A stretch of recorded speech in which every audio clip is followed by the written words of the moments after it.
Hello dear student, मैं विजेंद्र जाखड़े गुड्डा public school के ऑनलाइन क्लास में आपका हार्दिक अभिनंदन करता हूं।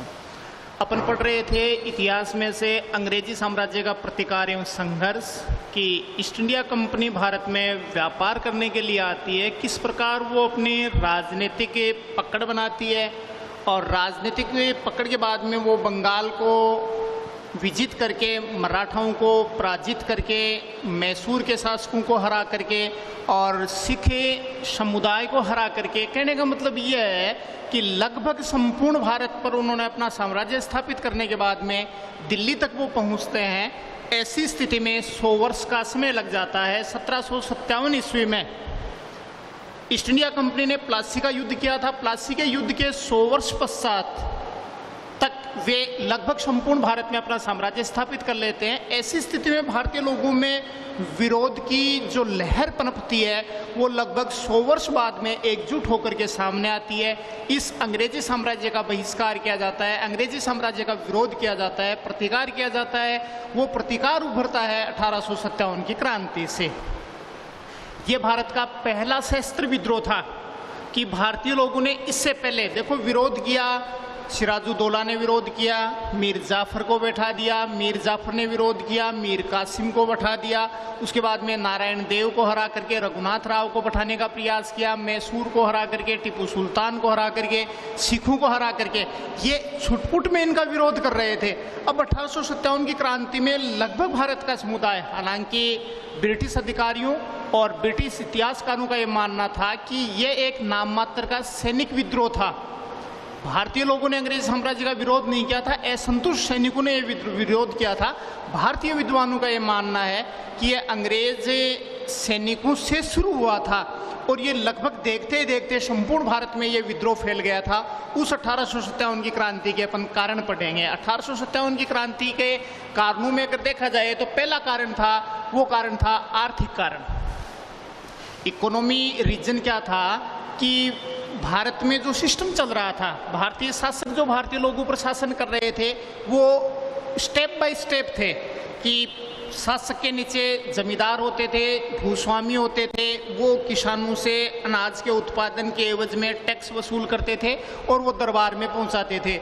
अब अंग्रेजों ने भू राजस्व अधिनियम कठोर बना करके लागू कर दिया और कहीं अगर अकाल भी पड़ गया तो उसे कठोरता से वसूलाई करते थे। ऐसी स्थिति में भारतीय लोगों में असंतोष व्याप्त हो गया था। इनके अलावा भारत से कच्चा माल निर्यात करते थे, उन पर नाम मात्र का टैक्स होता था। भारत से तैयार माल अगर विदेश जा रहा है तो उन पर भारी भरकम टैक्स लगाया जाता था। और विदेशों से विशेष करके मैनचेस्टर और लिवरपूल जो ब्रिटेन के बड़े उत्पादक क्षेत्र थे, उत्पादक शहर थे जहाँ बड़ी बड़ी फैक्ट्रियाँ लगी हुई थी, उनमें विशेष करके कपड़ा बन रहा था, दैनिक आवश्यकता की वस्तुएं बन रही थी, वो भारत में आ रही थी, एंट्री हो रही थी, उन पर नाम मात्र का टैक्स था। इससे क्या हुआ? इससे भारतीय लोगों का बेहद आर्थिक शोषण हुआ था। बर्नियार ने यह कहा था कि 16वीं और 17वीं शताब्दी में भारत सोने का एक अथाह गड्ढा था। 18वीं शताब्दी तक जाते जाते भारत ऐसा कंगाल हो गया था, लगभग 2 करोड़ लोगों को 2 जून की रोटियां नहीं मिलती थी। भारत आर्थिक रूप से कंगाल हो गया था। इसलिए भारतीय लोगों ने आर्थिक रूप से परेशान होकर अंग्रेजों के विरुद्ध आवाज़ उठाने का प्रयास किया। यह आवाज़ था, यह 1857 की क्रांति का कारण बना था। दूसरा था सामाजिक कारण। भारतीय लोगों के साथ में अंग्रेज अपमानजनक व्यवहार करते थे। जैसे रेल की प्रथम श्रेणी की यात्रा होती थी, उसमें भारतीयों पर प्रतिबंध था। प्रथम श्रेणी के जो रिजर्वेशन डब्बे होते थे उन डिब्बों में भारतीय लोग यात्रा नहीं कर सकते थे। अंग्रेजों के जो होटल थे उन होटलों में भारतीय लोग नहीं रुक सकते थे। इनके अलावा क्लब होते थे अंग्रेजों के, उन क्लबों में भारतीय लोग नहीं जा सकते थे। बहुत सारी ऐसी चीज़ें होती थी और जिन पर भारतीयों पर बैन लगा रखा था कि इन चीज़ों में भारतीय प्रवेश नहीं कर सकते। तो भारतीय लोगों का सामाजिक रूप से बेहद शोषण होना शुरू हो गया था।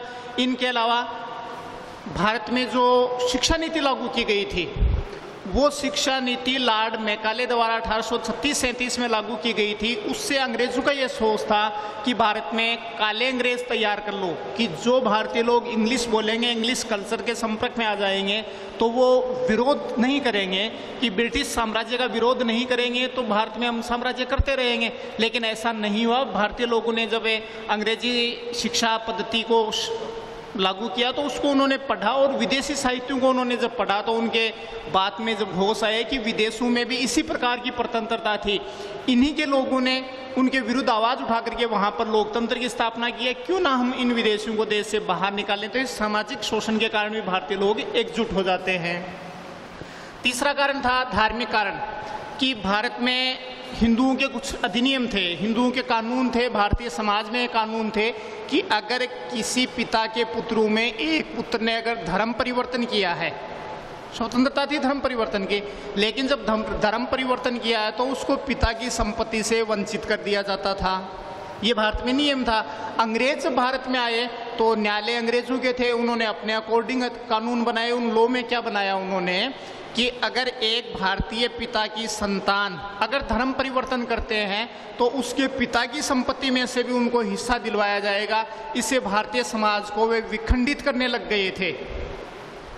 अंग्रेजों ने यह नियम बना दिया कि अगर भारतीय लोग ईसाई धर्म ग्रहण करते हैं, उन्होंने हजारों की संख्या में ईसाई मिशनरी, जो ईसाई धर्म का प्रचार प्रसार करने वाले लोग थे, उनको ला करके भारत में छोड़ दिया था, और भारतीय लोगों को प्रलोभन दिया जाता था कि अगर आप ईसाई धर्म को अपनाते हैं, क्योंकि ईसाई लोग भारतीय हो जाएंगे तो ये विरोध नहीं करेंगे, हम यहाँ इन प्रशासन करते रहेंगे, तो उन ईसाइयों को फैक्ट्रियों में सरकारी नौकरियों में छूट दी जाएगी, उनको सरकारी नौकरी लगाई जाएगी, उनको धन भी दिया जाएगा, और उनको उनके पिता की संपत्ति में से अधिकार भी दिलवाया जाएगा। इसलिए भारतीय समाज विखंडित होने लग गया था। इनके अलावा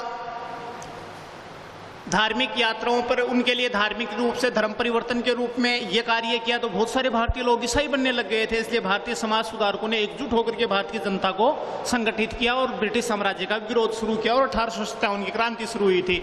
इनके अलावा अंग्रेजों ने भारत के मंदिर थे, उनमें जाने वाले लोगों पर टैक्स लगा दिया। मंदिर में आने वाला चढ़ावा होता था, मस्जिद होती थी, उन सब पर, धार्मिक यात्राओं पर उन्होंने टैक्स लगा दिए थे। धार्मिक यात्राओं के टैक्स से, कर से प्रेरित होकर के हमने पिछले एपिसोड में पढ़ा था, सन्यासियों ने आंदोलन किया था। उस आंदोलन का यही कारण था।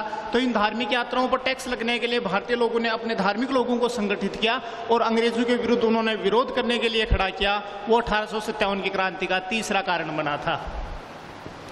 चौथा कारण था, वो था राजनीतिक कारण। भारतीय लोगों को राजनीतिक रूप से भी अंग्रेज काफी टॉर्चर करने लग गए थे।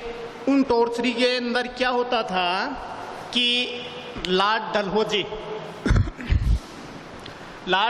जब भारत का गवर्नर जनरल बन के आया था तो उन्होंने एक नई नीति लागू की थी, एक नया अधिनियम लागू किया था। उसमें क्या किया था कि अगर कोई भारतीय शासक है और उसके संतान उत्पन्न नहीं होती है, उसके पुत्र उत्पन्न नहीं होता है, तो वह व्यक्ति दूसरे अपने भाई का या दूसरे का पुत्र लेकर के, गोद लेकर के उसको साम्राज्य नहीं सौंप सकता था। उनके ऊपर प्रतिबंध लगा दिया।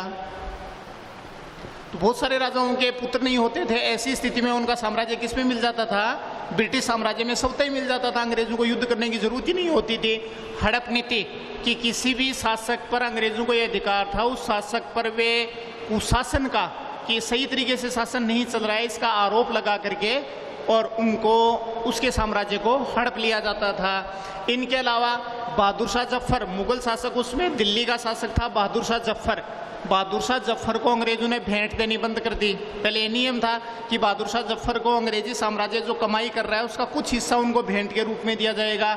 इनके अलावा भारतीय सिक्के चलते थे। उन भारतीय सिक्कों पर सम्राट की तस्वीर होती थी, उनका नाम होता था। उनका नाम और तस्वीर उन्होंने समाप्त कर दी थी। इनके अलावा मुगलों को अंग्रेजों ने फरमान जारी कर दिया था कि बहादुर शाह जफर की मृत्यु के बाद में दिल्ली का लाल किला मुगलों को खाली करना पड़ेगा। ऐसी स्थिति में जिनके वंशजों ने भवन बनाया है और उस भवन से उनको बेदखल कर दिया जाएगा, तो क्यों ना उनका विरोध किया जाए। इसलिए बहादुर शाह जफर ने भी दिल्ली के आसपास की जनता को संगठित किया और संगठित करके उन्होंने अंग्रेजों के विरुद्ध विरोध करने के लिए तैयार किया था। ये राजनीतिक कारण था, ये भी एक प्रमुख कारण बना था। इनके अलावा भारतीय शासकों के साथ अंग्रेजों ने अपमानजनक व्यवहार कि उनको जो सलामी दी जाती थी, उनका जिस रुतबे से या जिस शाही साजो सामान से उनका स्वागत किया जाता था, उन पर उन्होंने प्रतिबंध लगा दिया। इससे देशी शासक भी काफ़ी नाराज़ हो गए थे कि कहाँ विदेशी लोग हैं, हमारे सम्मान पर ये ठेस पहुँचा रहे हैं। इनके अलावा स्थानीय जो संपादक होते थे, अखबार निकाले जाते थे। हालांकि 1875 ईस्वी में लॉर्ड मैकाले ने भारत में समाचार पत्रों को छूट दी थी कि भारत के अंदर स्थानीय भाषाओं में अखबार छप सकते हैं। अंग्रेजों ने इसका भी एक कारण माना था। इसके ऊपर उन्होंने प्रतिबंध लगाने शुरू कर दिए थे। उन्होंने सेंसरशिप प्रेस, देसी प्रेस कानून एक्ट बनाया था। सेंसरशिप करने का अधिकार प्राप्त कर लिया था कि स्थानीय अखबारों में अगर किसी अखबार द्वारा अंग्रेजी साम्राज्य के विरुद्ध, कंपनी के साम्राज्य के विरुद्ध अगर कोई खबर छापी जाती है तो उनको पहली चेतावनी दी जाएगी। अगर उस चेतावनी में वो नहीं रुकता है तो दूसरी बार भी वैसी ही खबर छापने पर उसको क्या किया जाएगा, उनके अखबारों को जब्त कर लिया जाएगा, उसकी मशीन को जब्त कर लिया जाएगा और उस व्यक्ति को काले पानी की सजा दी जाएगी। बहुत सारे भारतीय लोगों ने काले पानी की सजा भी काटी थी। तो ये सारे कारण थे, ये 1857 की क्रांति के कारण बने थे। और जिसको हम तात्कालिक और अंतिम कारण कह सकते हैं वो था सैनिक कारण। सैनिकों के साथ भी, भारतीय सैनिकों के साथ अंग्रेज पदाधिकारी थे, वे दुर्व्यवहार करते थे। दुर्व्यवहार में क्या करते थे कि सम्मान कार्य के लिए सम्मान वेतन नहीं देते थे, कि वही कार्य भारतीय सैनिक कर रहा है, वही कार्य अगर ब्रिटेन से सैनिक भर्ती होकर के भारत में नौकरी कर रहा है तो भारत में नौकरी करने वाले ब्रिटिश सैनिक को ज़्यादा तनख्वाह दी जाती थी और भारतीय लोगों को सैलरी कम दी जाती थी। किसी भी भारतीय व्यक्ति को कितना ही टैलेंट हो भले ही, उस व्यक्ति को सूबेदार से ऊपर का पद नहीं होता था। सूबेदार से नीचे के पद पर ही भारतीयों को रखा जाता था। इनके अलावा भारतीयों से कार्य ज़्यादा, ड्यूटी ज़्यादा समय तक दी जाती थी। और कठोर कानून लगाने के लिए अंग्रेजों ने क्या किया था कि भारतीय लोगों को चोटी रखने पर प्रतिबंध लगा दिया सैनिकों पर, कि उस समय अधिकांश ब्रिटिश सेना में जो सैनिक थे वो बंगाल के ब्राह्मण थे, पढ़े लिखे लोग वो होते थे। अब ब्राह्मण लोग होते थे वो चोटी रखते थे। उन्होंने जनेऊ पर प्रतिबंध लगा दिया कि कोई भी सैनिक जनेऊ धारण नहीं कर सकता, कोई भी सैनिक तिलक नहीं लगा सकता। और अधिकांश ब्रिटिश सेना में सैनिक थे वो कौन थे, वो बंगाल के ब्राह्मण लोग थे। इसलिए ब्राह्मण लोग पूजा पाठ करते थे तो वो तिलक लगाते थे, उन पर उन्होंने प्रतिबंध लगा दिया। जनेऊ धारण करने से उन्होंने मना कर दिया। ब्राह्मण लोग चोटी रखते थे, उसकी चुटिया पर भी प्रतिबंध लगा दिया था। इन सब कारणों से भारतीय सैनिक काफ़ी नाराज हो जाते हैं। इनके अलावा एक एनफील्ड नाम की एक राइफल आई थी, एक एनफील्ड नाम की एक नई राइफल का एक्सपेरिमेंट किया गया था भारतीय सेना में, उसको लागू किया गया था। उस राइफल में डलने वाला कारतूस होता था, उस कारतूस पर चिप चिपी होती थी, प्लास्टिक की चिपड़ी लगाई होती थी। अब सैनिकों को नाखून रखने नहीं देते थे, इसलिए उसको दांत से खोला जाता था। सैनिकों में भ्रांति फैला दी गई, भारतीय राष्ट्रवादियों ने भ्रांति फैला दी थी कि इस चिप पर गाय और सूअर की जो चर्बी होती है उस चर्बी का लेप करके इसको चिपकाया जाता है, क्योंकि उसमें गोंद वगैरह सोल्यूशन होते नहीं थे तो उससे इनको चिपकाया जाता है। इसलिए भारतीय सेना में उस समय अधिकांश ब्राह्मण थे। उसके बाद दूसरी संख्या थी वो मोमडन्स भारतीय लोगों की थी जो ब्रिटिश सेना में काम कर रहे थे। उन सारे सैनिकों ने इसका विरोध किया था। इनके अलावा भारतीय सैनिकों के जो घरों से पत्र आते थे उन पत्रों को यूनिट में, जहाँ सेना की नफरी रहती थी, यूनिट में आने से पहले अंग्रेज पदाधिकारी उसको खोल के पढ़ते थे। भारतीय, उसमें फ़ोन थे नहीं, सूचना आदान प्रदान पत्रों से होता था। भारतीय सैनिक अपनी ड्यूटी रहते हुए अपने घरों में जो पत्र लिखते थे वो पत्र पहले अंग्रेज अधिकारी को देना पड़ता था। अंग्रेज अधिकारी उस पत्र को पढ़ता था, उसके बाद उसको चिपका करके उसके घर भेजा जाता था। इससे भारतीय लोगों की जो परिवारों की सीक्रेसी जिसको बोलते हैं वो आउट होनी शुरू हो गई थी। इसलिए अंग्रेजों की सेना में काम करने वाले भारतीय सैनिकों ने अपना अपमान समझा और अपमान समझ करके उन्होंने क्रांति का बिगुल बजा दिया था। तो 1857 की क्रांति के कारण पूछे जाते हैं बेटा, वो 6 नंबर का क्वेश्चन आता है, ये कारण हो जाएंगे। आर्थिक कारण था, अंग्रेजों ने आर्थिक रूप से शोषण शुरू कर दिया था, इसलिए भारतीय लोगों ने विरोध किया। सामाजिक कारण थे कि कुछ सोशल रीजन थे, उन रीजनों के अंदर भी भारतीय लोगों को रेलों में इनमें नहीं बैठने दिया जाता था, तो भारतीय लोग धीरे धीरे संगठित होने लग गए थे। कहने का मतलब यह है कि अंग्रेजों ने, ईस्ट इंडिया कंपनी समझे, बंगाल से लेकर के संपूर्ण भारत में घूम करके उत्तर होकर के वो दिल्ली तक जब पहुंचते हैं 1757 की प्लासी के युद्ध के बाद से लेकर के उसके ठीक 100 वर्ष बाद में जो विरोध का स्वर फूटा था वो 1857 की क्रांति के कारण फूटा था। ये इनके प्रमुख कारण आते हैं। ऑनलाइन क्लास से जुड़े रहें, स्वस्थ रहें, सुरक्षित रहें। धन्यवाद।